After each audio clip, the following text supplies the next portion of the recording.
하나님 아버지 감사합니다. 오늘도 저희들 함께 모여서 말씀을 공부할 수 있는 은혜 주신 것 감사합니다. 하나님 말씀을 체계적으로 시스템화한 교회를 세우기 위한 교리를 공부합니다. 구원론, 오늘은 부르심과 거듭남에 대해서 배우게 될 터인데 성령님 함께 하셔서 바르게 신앙 교리에 서서 반듯한 신앙으로 하나님 앞에 영광을 드리고 주의 교회를 세워나가는데 부족함이 없도록 은총 베풀어 주옵소서. 예수님의 이름으로 기도드립니다. 아멘. 우리가 다 아는 내용이고 간단합니다. 그래서 그냥 구원서정이라고 그러죠, 이걸. 그러니까 우리를 하나님이 구원해 가시는 과정이란 말이에요. 이걸 구원서정이라고 얘기해요. 예. 그러니까 구원론을 구원서정으로만 얘기를 해요. 근데 저자들은 서교수께서는 잘못된 것이다. 구원론은 구원서정만을 얘기하는 게 아니라 구원의 목적이 무엇인가? 이것이 분명해야 된다. 라고 말씀을 하고 있죠. 우리가 첫 시간에 그 창조경륜을 거여가해서 반역하고, 그런데 하나님께서 예수 그리스도를 우리를 구원하시려고 경륜하시고 작정하신 이것이 구원, 경륜, 구원 작정이다. 그러니까 이 얘기가 무슨 얘기냐면 우리의 구원이 그냥 타락하니까 그냥 대처 방안으로 그냥 쉽게 이렇게 한 것이 아니라는 얘기죠. 그러니까 이 세상을 창조하기 전부터 우리를 구원하실 것을 의논하시고 정하셨단 말이에요. 나는 처음에 그 얘기가 좀 이제 영원전에 선택하시고 예정하셨다는 예정론, 선택론이 좀 그런 부분이 잘 이해가 안 돼서 사실은. 근데 이제 이렇게 교리 공부를 하면서 저는 성경으로 또 많이 사색을 하잖아요. 근데 다른 게 아니에요. 하나님이 온전한 하나님이잖아요. 그러니까 잘못될 것까지도 전제를 하시고 준비를 하셨다는 얘기예요. 온전하시니까. 그러면 잘못됐다는 얘기가 무슨 얘기냐면 하나님이 실수한다는 얘기가 아니죠. 인간이 잘못되는 거죠. 왜 그렇습니까? 자율적인 존재로 지었기 때문에 인격은 자율성이 있단 말이에요. 그 의지를 내가 의지적인 결정을 할 수가 있단 말이에요. 이게 자율권이야. 이게 기계라면 그럴 필요가 없지요. 만약에 기계를 만들었는데 그것이 잘못됐다면 기계가 문제예요? 기계를 만든 자가 문제예요.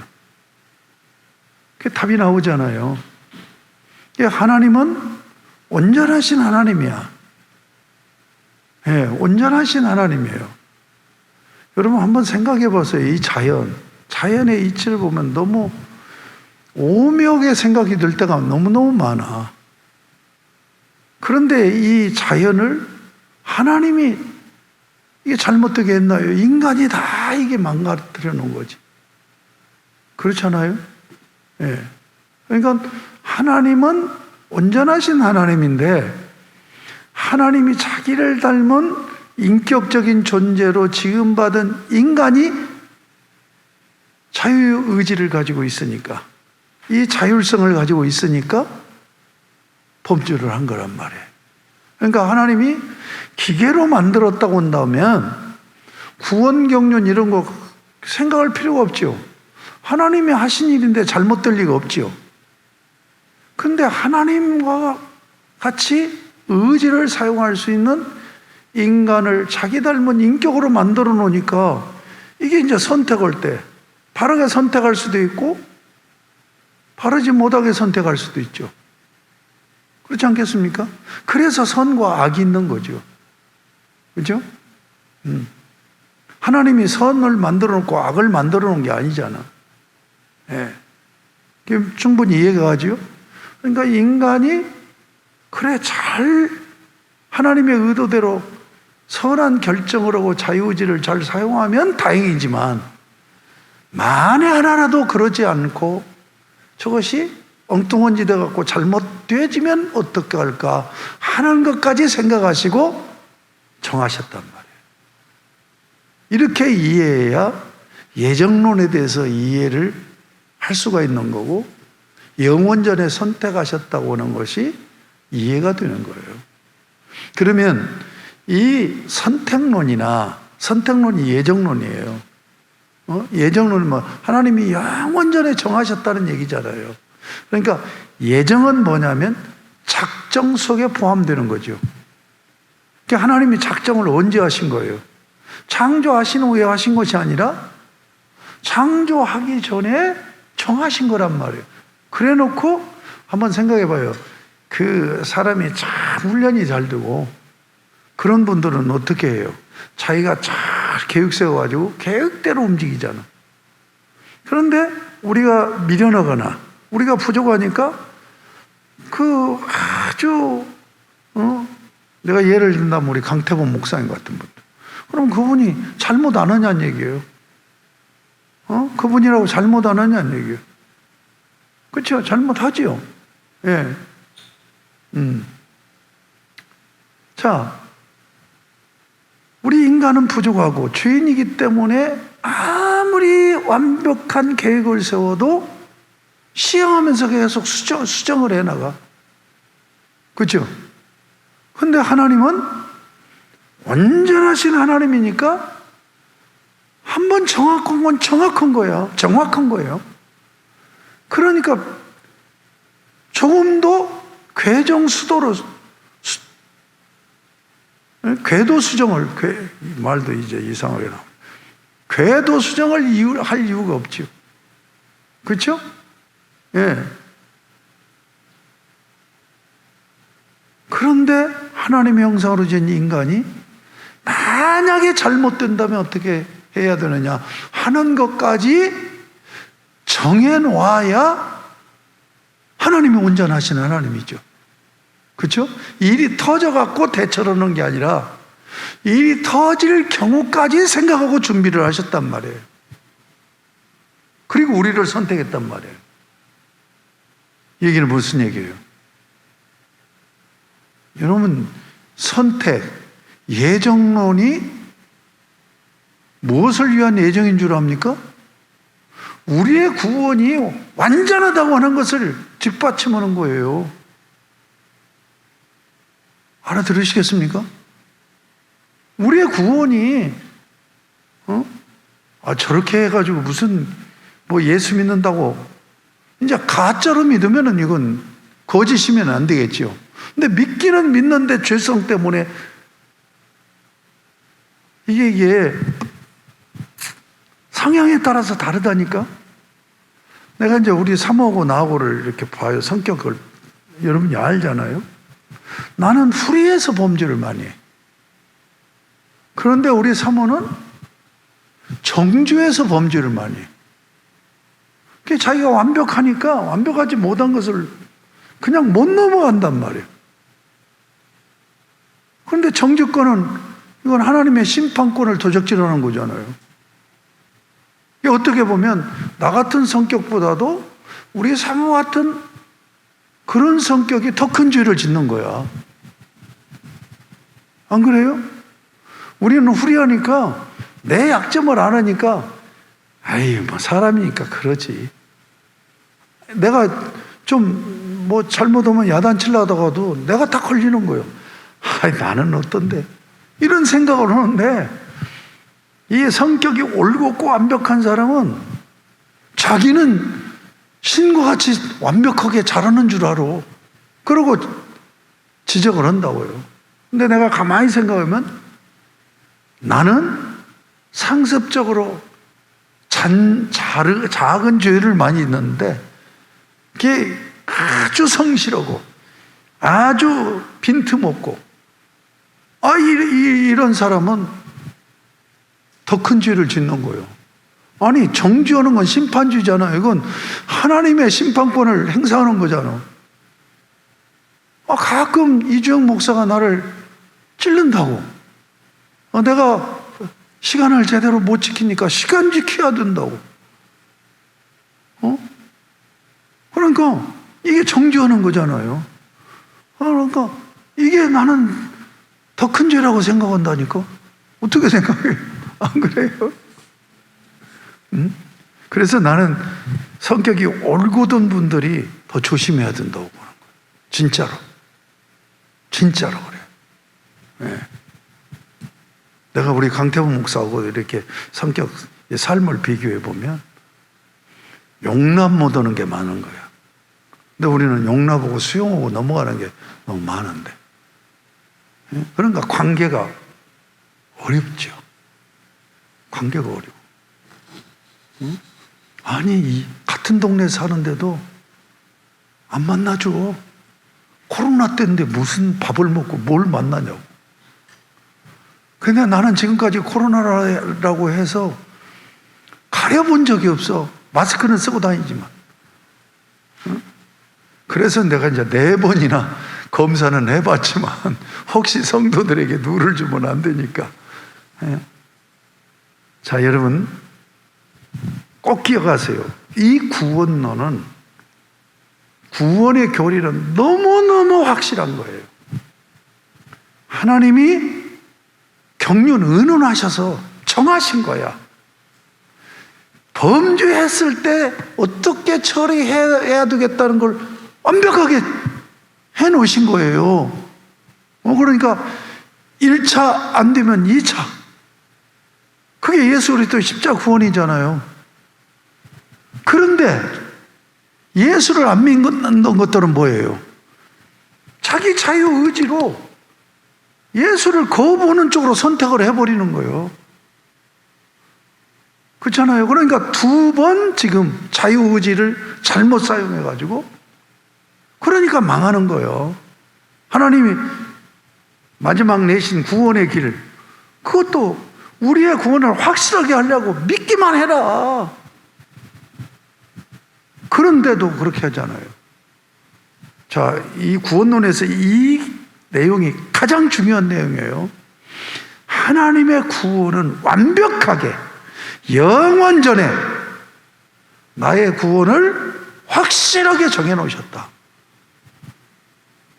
아시겠습니까? 구원론에서 이게 가장 중요한 핵심이야. 그런데 가령 감리교는, 옛날에는 감리교가 다 그렇지 않았어요. 우리의 신앙 노선과 비슷해서, 그래서 옛날에 우리 한국교회도 기독교 대한 감리교회와 예수교 감리교가 있었어요. 근데 예수교 감리교는 우리 신앙하고 똑같았어. 그래서 둘이 있었는데 그게 합쳐버린 거죠. 구원론에서 이게 그거예요. 그 다음에 뭐냐? 처음에 그렇게 확실하게 보장을 해놓고 또 마지막에 또 보장을 해, 그래요. 그게 구원서정에서 마지막으로 나오는 게 성도의 견인이에요. 견인교리예요. 견인교리는 뭐냐면, 하나님이 우리는 이제 예수 믿어서 너 의로운 자야, 죄 용서받는 의로운 자야, 이것이 이제 칭의선언이야. 앞으로는 이제 공부해야 할 부분인데, 칭의가 되어진 사람은 이제 하나님의 백성으로 살아야 돼요. 거룩한 삶을 살아야 된단 말이에요. 그래서 가지치기를 해야 되고 경계선을 분명히 해야 되고 이래야 되는데, 구원을 받았는데도 타락한 본성이 소멸된 게 아니야. 새 사람이 돼서도 이 타락한 본성이 소멸된 게 아니에요. 타락한 본성을 가지고 있는 것이 뭐냐면 죄짓고자 하는 마음이거든요. 근데 죄짓기 좋은 환경이야. 사회가 세속사회니까. 그게 2가지가 결합되니까 안 되는 거예요. 그래서 이건 그러니까 예수를 잘 믿음으로 산다고 하는 것은 수준이야, 수준. 참 성경에 보면 신앙들이 각각 다르잖아요. 신앙 좋은 사람이 있고 신앙이 형편없는 사람이 있고 그렇잖아요. 이게 수준이야, 수준. 근데 수준이 형편이 없어. 그렇다고 구원을 못 받는 것이 아니라는 거예요. 우리 사모님이 신학을 좀 했는데 제대로 신학을 안 하니까 이 잘못 살으면 구원 못 받는 줄 알고 두려움에 있어. 이게 이제 자기 의의가 강한 성실한 사람들이 그런 것에 덜 걸려요, 도대체. 예? 그러니까 예수를 나보다 더 잘 믿는데 삶을 보면 훨씬 더 두려움이 있어. 나는 잘못 믿어도 자유가 있어요. 방종하는 자유보다도 이럴지라도 주님은 나를 확실히 구원하시고 책임져 주신다. 이 교리가 견인교리란 말이에요. 이게 뭐냐면 견인교리라는 것은 인간들이 예수를 믿는다고 믿고 산다고 하는 것들을 보니까 하나님이 보니까 너무 형편없는 거야. 돈 번다고 주일날 교회도 안 나오고 뭐 이러면서 그런단 말이에요. 아이고, 좀 신앙생활 좀 잘했으면 좋겠네. 그런데 하나님은 안 그렇다니까. 그러니까 하나님이 나를 끝까지 책임져서 천국까지 인도하려고 참으시는 거야. 하나님이 오래 참으시는 거예요. 이게 성도의 견인교리예요. 그러니까 이 구원론에서 이것이 가장 중요한 거예요. 영원전에 내가 잘못됐을 때 나를 확실히 구원해서 자기 백성으로 삼으실 것을 구원 경륜 하나님이 의논하셔서 정해놓으셨고, 그리고 우리를 구원의 길로 인도하신단 말이에요. 근데 구원해놨는데 사는 것이 개판으로 사는 거예요. 저렇게 살아서 되겠나 하는데 하나님은 뭐예요? 그냥 끝까지 참으면서 다시 세워주고, 1년 교회 안 나오다가 한 번 나와도 잘 나왔다, 이러면서 끝까지 책임져 주시는 거예요. 여러분, 이제 상급 문제만 달라지는 거예요. 예수를 믿는데 잘못 산다고 구원을 못 받는 건 절대 없다니까. 앞에서 보장해 놓고 마지막에 견인으로 또 딱 보장해 놓은 거예요. 구원론에서 이게 가장 중요한 거예요. 이게 가장 중요한 거예요. 그러니까 예수를 믿고 신앙생활 잘못한다고 지옥은 안 간다니까. 절대로 안 간다니까요. 절대로 안 가요. 뭐만 이제 결정이 된다고? 천국 가서 상급만 결정이 되는 거예요. 신앙생활 잘하는 사람하고 못한 사람하고 그런 얘기를 해. 또 비판을 해. 그게 평등이냐? 평등하신 하나님께서 그 천국에 계급 사회가 된다면 말이 되냐? 아닙니다. 천국은 철저하게 계급 사회예요. 철저하게 계급 사회. 이 땅에서 사는 삶으로 딱 결정돼서, 이 땅에서는 내가 뭐 농땡이 부리고 어쩌고 하고 하다가도 또 정신 차려갖고 열심히 하다가 보면 성공도 오고 그러잖아요. 그렇지? 그런데 천국에는 그게 없는 거예요. 이 땅에서 한생에서 사는 삶으로 딱 값이 결정이 돼버려가지고 정해져 버리는 거예요. 정해져 버리는 거예요. 그래서 그렇게 이제 변증을 하죠. 아니, 사도 바울하고 나 같은 목사하고 천국에 갔는데 똑같이 대접받아 봐. 이게 평등이 아니죠. 안 그렇습니까? 이게 평등이 아니라고.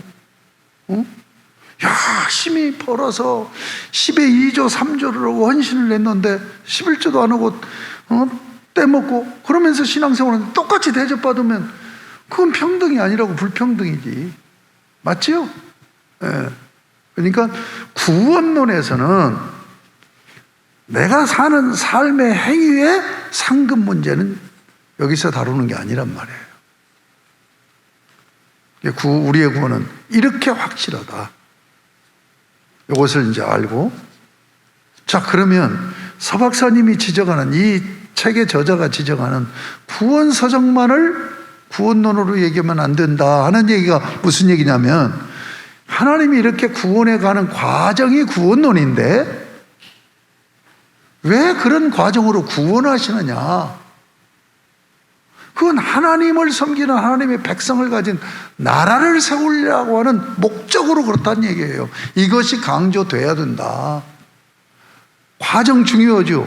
그러나 그 과정을 통해서 나오는 결과가 중요한 거죠. 근데 다른 구원론에서는 이 결과 부분을 간과해버리고 구원받는 과정만 얘기한단 말이에요. 또 하나, 여기서 구원론에서 또 하나 알아야 될 것은 구원론은 성령론이다. 그래서 성부, 성자, 성령, 삼위일체 하나님을 얘기하는데, 하나님론은 이제 삼위일체 하면서 성부 하나님에 초점이 맞춰져 있어요. 그 다음에 그리스도론은 뭐예요? 성자 하나님 예수 그리스도에 맞춰져 있죠. 근데 성령 하나님에 대해서는 언급이 없어. 구원을 어떻게 하느냐? 성령 하나님이 우리를 구원의 길로 인도해 가신다. 그러니까 구원론의 주체자는 성령 하나님이다. 그러니까 이 구원론에서 핵심적인 기본 제가 세 가지를 지금 말씀을 드린 거예요. 이런 교리가 굉장히 중요한 거예요. 여러분이 집에서 이 신앙을 가지고 여러분 자녀들에게 이렇게 확실하게 가르쳐 놓으면 교회를 떠날 수가 없죠. 이제 뭐 조금 세속사회로 갔다가 그러다가도 이제 돌아오지요. 자, 그러면 이제 여기 4장에서는 구원의 과정에서 첫 번째가 부르심이고 두 번째가 거듭남입니다. 이 두 가지를 다룹니다. 자, 구원 적용의 시작이라고 이 저자는 이렇게 표현했죠. 이걸 구원서정이라고 얘기한단 말이에요. 구원서정의 첫 번째는 부르심이야. 자, 부르심이 뭐냐? 이것도 우리 이 저자가 바로 잡으신 거예요. 하나님이 부르신다. 이렇게 다른 학자들은 얘기를 해요. 근데 이분은 뭐냐? 복음 선포하는 것이 하나님 부르심이다. 그래서 이분은 강조하기를 성령님은 전도자이시다. 그러니까 전도를 통해서 부르는 거예요. 근데 전도자들을 세우는데 그 전도자를 도구로 사용해서 전도자이신 성령님이 그들을 사용해서 복음을 선포하게 한단 말이에요. 자, 1번. 복음 선포 없는 부르심은 성립되지 않으며 전도로 사람들을 그리스도에게 불러 모으심이다. 이게 하나님의 부르심이란 말이에요. 두 번째, 복음으로 죄인들을 부르심은 전 인류를 향한 보편적이고 우주적이다. 이게 그냥 뭐 상식적인 얘기 같지 않아요? 그런데 이렇게 얘기하는 주장하는 이유가 있어요. 전 인류가, 하나님은 아담을 통해서 인류를 내신 이유는 전 인류가 하나님을 섬기는 백성이 되기를 원하신 거예요. 그런데 그들이 반역을 한 거야. 그러면 그들을 회복해서 다시 하나님을 섬기는 백성으로 세우시려면 어떻게 해야 돼요? 모든 자에게 복음을 선포해서 부르시는 거죠. 그러니까 예정론을 장로교에서 잘못 이해해가지고 선택받은 자만 구원받는다. 그러면 하나님이 택한 자는 구원받게 돼 있다. 그러면 전도가 필요 없는 거 아니에요? 그렇죠? 그 설명이 전제되어 있다는 걸 이해하세요. 3번. 복음 전파의 반응은 반역한 언약 백성에게 적대 감정을 드러낸다. 복음을 받는 인류는 복음을 들으면 그 복음에 따라오는 게 아니라 반항을 하고 적대 감정을 갖는다니까요. 왜 그러냐면 죄의식 때문에 그래요. 죄의식 때문에 그렇다고. 응? 네. 하나님 되려고 그러다가 하나님 못된 그런 감정, 죄의식 이런 게 있어가지고 전도를 받아도 거부를 한단 말이에요. 적대 감정을 가진단 말이에요. 그게 전도하는 사람들 미워하고 까닭없이. 자, 4번. 성령의 역사로 복음 선포에 효력이 있다. 내가 전도 가르칠 때 누누이 얘기한 거예요. 4번 중요해요. 성령의 역사로 복음 선포에 효력이 있다. 자, 진정한 전도자는 누구예요? 성령 하나님이라니까. 오순절 성령 강림이 왜 오셨어요? 전도해서 교회 세우려고 오순절 성령 강림하신 거예요. 그러니까 내가 그 전도 가르칠 때 그런 얘기를 했죠. 아, 전도는 하나님이 하시는구나. 이걸 체험하지 않으면 전도자가 될 수가 없다. 그러니까 전도자를 세워서 도구로 사용하시는 것이지 성령님이 전도하시기 때문에 복음 선포를 해서 그들의 마음을 열어서 예수를 믿게 하는 역사를 성령님이 하셔야만이 그가 믿게 된다니. 응? 뭐 설득하고 그래서 내가 복음 제시 전도법을 비판하고 다닌 거예요. 복음을 내가 참 논리적으로 제시하면 이성적으로 그걸 받아들이고 예수를 믿을 것이다고 라는 전제는 아니란 얘기예요. 아시겠습니까? 성령이 역사하지 않으면은 그 강박한 마음이 열리지를 않는다고. 예. 5번. 전도자 성령은 복음 선포로 거듭나게 하신다. 이게 복음을 받아들이면 거듭나는 거죠. 예. 그건 그냥 넘어갑니다. 6번. 전도자를 세워 예, 띄어쓰기가 잘못된. 전도자를 세워 복음 전하게 하여 성령이 역사하신다. 지금 설명한 거예요. 예. 7번. 부르심의 내용. 여기 6번 하나 더 얘기하고 싶은. 왜 교회를 세웠느냐? 성령님이 자기의 몸으로 쓰시려고. 도구로 쓰셔서 예수님이 육신을 입고 이 땅에 오셔서 복음을 전하시고 십자가에 달려 죽으신 것처럼 성령님도 영이잖아요. 그럼 그렇게 이해하면 돼요. 예수님이 몸을 입고 육신을 입고 하늘에서 내려온 것이 아니잖아요. 영으로 오셔서 이 땅에서 육신을 입은 거지.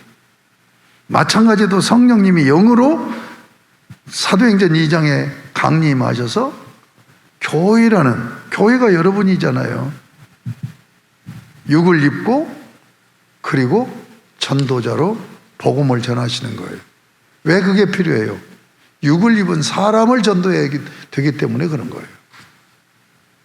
사람이 영으로 되어 있다고 한다면 사람을 도구로 쓸 필요가 없죠. 그냥 성령님이, 영이신 성령님이 하셔도 되죠.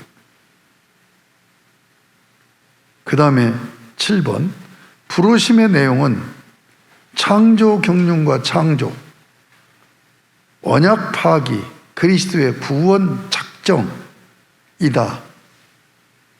그런데 이 저자는 부르심의 내용은 창조 경륜과 언약 파기와 그리스도의 구원 작정이다라고 하는데 내가 창조 경륜과 창조라는 말을 더했고 언약 파기, 반역이라는 말을 가로에 넣었고 구원 작정, 역사라는 말을 넣은 거예요. 그러니까 이게 성경 전체의 내용이잖아. 하나님이 경륜 가운데 정하시고 창조하셨어. 그리고 언약을 맺었어. 그런데 언약을 파악해서 반역을 했어. 그들을 예수 그리스도로 구원하신 거죠. 구원 작정대로. 이게 성경의 전 내용이에요. 전도 올 때 이 복음 선포가 되어져야 된다 하는 얘기를 하고 있는 거. 8번. 말씀과 성령의 역사하심으로 믿음 고백을 통해 그리스도와 연합된다. 자, 이 말씀은 좀 여러분이 잘 이해가 되는 말씀인지 모르겠네요. 무슨 얘기냐면 지금 다음에 이제 이번에 거듭남이 나오죠. 복음 선포로 초청을 하고 부르시는 거야. 그러니까 말씀이잖아요. 복음이라는 말씀을. 그 말씀을 가지고 성령님이 역사하셔서 어떻게 해요? 예수를 영접하면 믿음 고백이 되잖아요. 그렇잖아요? 그래서 나 예수 믿어. 이것도 고백이잖아요. 나는 예수님을 주님으로 믿어. 그분이 내 죄를 용서하시기 위해 십자가에 달려 죽으신 것을 믿어. 이게 믿음 고백이란 말이에요. 믿음 고백을 통해 그리스도와 연합하신다. 연합된다. 이게 요한복음 1장 12절 말씀이잖아요. 영접하는 자, 곧 그 이름을 믿는 자들에게는 하나님의 자녀가 되는 권세를 주셨어요. 여러분, 우리는 영적으로 마귀에게 속했고, 요한복음 8장 44절에 보면 마귀의 자식이란 말이에요. 그렇죠? 마귀의 자식인데 하나님이 자식이 된다는 것은 하나님의 아들의 영이 우리 안에 들어와서 거하셔야 하나님의 아들이, 내가 아들이 아닌데 하나님의 아들이 내 안에 거하시니까 내가 하나님의 자녀가 되는 거죠. 그렇잖아요? 지금 그 얘기를 하는 거죠. 그래서 나는 주님 안에, 주님은 내 안에 거하는. 그래서 영접하는 자, 예수님의 인격을 내 인격 안으로 영접하는, 이것이 믿는 거란 말이에요. 예. 그래서 믿음 고백을 통해, 믿음 고백하는 것은 예수 영접한 거잖아요. 그래서 주님과 내가 연합이 된다. 여러분, 우리 신앙생활에서 가장 기본이 뭔 줄 압니까? 연합사상이에요. 연합사상. 자, 복음 선포 부르심 8번까지 했습니다. 이제 2번 거듭남. 이걸 중생이라고 그러죠. 자, 중생 거듭남은 어떤 뜻이냐면 두 가지 뜻이 있어요. 위로부터 나다. 위로부터 출생을 하는 걸 얘기해요. 요한복음 3장에 있는 말씀. 거듭나지 아니하고는 하나님 나라를 볼 수 없느니라. 이렇게 말씀하고 있잖아요. 예. 그러니까 거듭난다는 건 위로부터 난다는 얘기가 있고, 뜻이 있고, 또 하나는 뭐예요? 새 사람으로 다시 태어난다는 의미가 있어요. 위로부터 난다, 다시 태어난다. 이게 거듭남이란 말이에요. 그러면 거듭남을 어떻게 설명하고 있는가를 살펴보겠습니다. 1번, 복음에 대한 반감을 없게 하고 지성으로 깨우쳐 의지적으로 받아들이게 하므로 새 사람으로 거듭나게 하여 믿음 고백과 회개를 하게 한다. 설명합니다. 복음에 대한, 성령께서 이제 복음을 선포될 때 성령께서 역사해서 그 마음을 어루만지는 거예요. 그래서 정서적으로 이 복음을 들으면 반감이 일어나게, 죄인들은 그렇게 돼 있는데, 그런데 반감을 없게 마음을 지금 마음을 지금 다스려 주는 거죠. 그리고 지성으로 깨우쳐 의지적으로 받아들이게 함으로, 여기 복음에 대한 반감은 뭐예요? 감정이죠. 반감. 그렇죠? 감정. 그 다음에 지성이에요. 그리고 믿음 고백과 회개를 하게 한다. 믿음 고백을 하고 회개하는 건 뭡니까? 의지적인 작용이죠. 그러니까 지정이라는 인격적인 과정을 통해서 위로부터 혹은 다시 태어나는 것이 거듭남이다. 이해하고 알아들었습니까? 2번, 성령이 새 사람으로 창조하여 믿음으로 인격적 결정을 하게 한다. 성령이 새 사람으로 창조하여 믿음으로 인격적 결정을 하게 한다. 이게 무슨 얘기예요? 자, 성령께서 옛사람이 아닌 새 사람으로 거듭나게 한단 말이에요. 이게 창조를, 재창조라고 하는 게 훨씬 더 낫겠죠. 재창조하여 인격은 의지가 있는데 그게 자율성이 있다고 그랬죠. 자유의지가 있다고 그랬죠. 근데 자유의지를 내가 내 마음대로 사용할 때는 죄인이 그 의지를 사용하니까 죄 짓는 데 사용이 되죠. 그 의지가. 그런데 어떻게 하는 거예요? 예? 성령께서 역사하셔서 믿음을 가지고 내 의지적인 활동을 할 수 있도록 그렇게 하신다는 거예요. 그러니까 내 의지를 내가 사용하는 것이 아니라 주의 성령께서 내 의지를 컨트롤 하셔서 이제 인격적인 결정을 하게 한다. 3번, 거듭남의 근거는 구속사역의 공로다. 그러니까 예수 그리스도의 십자가 구속이 없으면 거듭날 수가 없죠. 그러니까 예수 그리스도의 십자가를 내 안에 심는 거예요. 그래서 옛사람, 내가 내 자의로 의지적인 결정을 하는 나를 성령께서 믿음으로 결정해야 돼. 이렇게 하셔서 이제 믿게 하고 거듭나게 하는 건데, 그 성령께서 뭐예요? 우리를 거듭나게 하는 복음의 핵심은 뭐예요? 그리스도의 구속이죠. 그러니까 구속이 공로고 근거다. 4번, 옛사람이 새사람으로 다시 태어납니다. 이게 거듭남이에요. 옛사람이 새사람으로 다시 태어납니다. 이게 이제 에베소 4장 21절부터 24절에 있는 말씀이 근거가 되겠죠. 그러니까 다시 정리합니다. 복음으로 성령님이 부르셔서 그 복음의 초청을 받아들이면 뭐가 나와? 믿음 고백이 나온다고 그랬죠.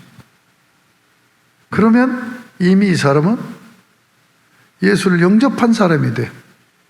그래서 위로부터 다시 태어나는 사람이 되는 거야. 이 사람은 이제 그 다음 나타난 반응은 뭐냐요? 믿어요. 그리고 회개를 해요. 그걸 회심이라고 얘기를 합니다. 그러니까 회심이 나타난 것이 거듭남의 증거야. 그러니까 이제 다음 장에서는 바로 이것을 이제 다루게 될 거예요. 예, 회심에 대해서 다루게 돼요. 그러면 하나님은 선언을 하시는 거죠. 뭐라고 선언해요? 너 죄인이만 용서받은 의인이 되었다. 의롭다. 라고 칭해 주시는 거예요. 너 의로운 자야 라고 칭해 주시는 거예요. 예. 이 그러니까 여기서 자 다시 복음으로 부르셨어요. 믿음 고백을 시키면서 거듭나게 하시며 예수님이 내 안에 거하시는 거죠. 그래서 거하시면 믿음과 회심. 그래서 믿음과 회개. 그래서 회개가 일어난단 말이에요. 하나님은 너 이제 의로운 자가 돼서 라고 선언하신단 말이에요. 자, 여기까지가 뭐냐? 여기까지가 구원론의 전반부예요. 네? 구원론의 전반부. 예. 그래서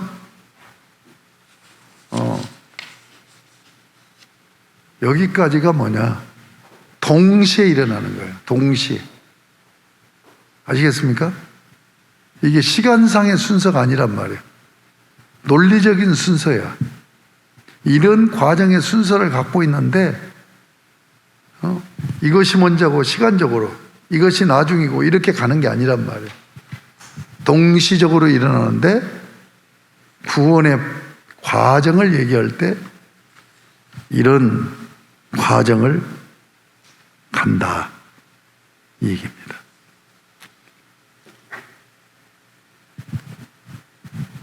자, 마쳤어요? 정리가 됐어요? 예. 기도하겠습니다. 하나님 아버지, 구원론이 얼마나 중요한 것인가를 공부하면서 다시 확인합니다. 영원 전에 경륜 가운데 예정하시고, 그래서 우리의 구원은 절대로 실수 없는 구원인 것을 확증해 주셨고, 또 이 구원의 과정 중에서 우리가 예수 믿고 하나님의 백성으로 거룩하게 온전히 살아드려야 되는데 그렇게 살지 못하고 신앙생활을 잘 못하고 하나님 마음을 기쁘게 하는 것보다 아프게 하여도 하나님은 끝까지 참으셔서 우리를 영광스러운 몸으로 바꿔놓으셔서 천국으로 인도하시는 이 구원론을 저희가 말씀으로 확인받았습니다. 확신 가운데 서게 하여 주옵소서. 구원은 우리가 하나님과 동사하는 것이 아니라 하나님과 내가 무엇을 하는 것이 아니라 철저하게 성령 하나님이 나를 구원해 가시는 역사라고 하는 것을 잊지 않게 하여 주시옵소서. 계속해서 이제 구원의 서정을 공부해 나갈 때 은혜와 지혜를 부어 주옵소서. 예수님의 이름으로 기도드립니다. 아멘.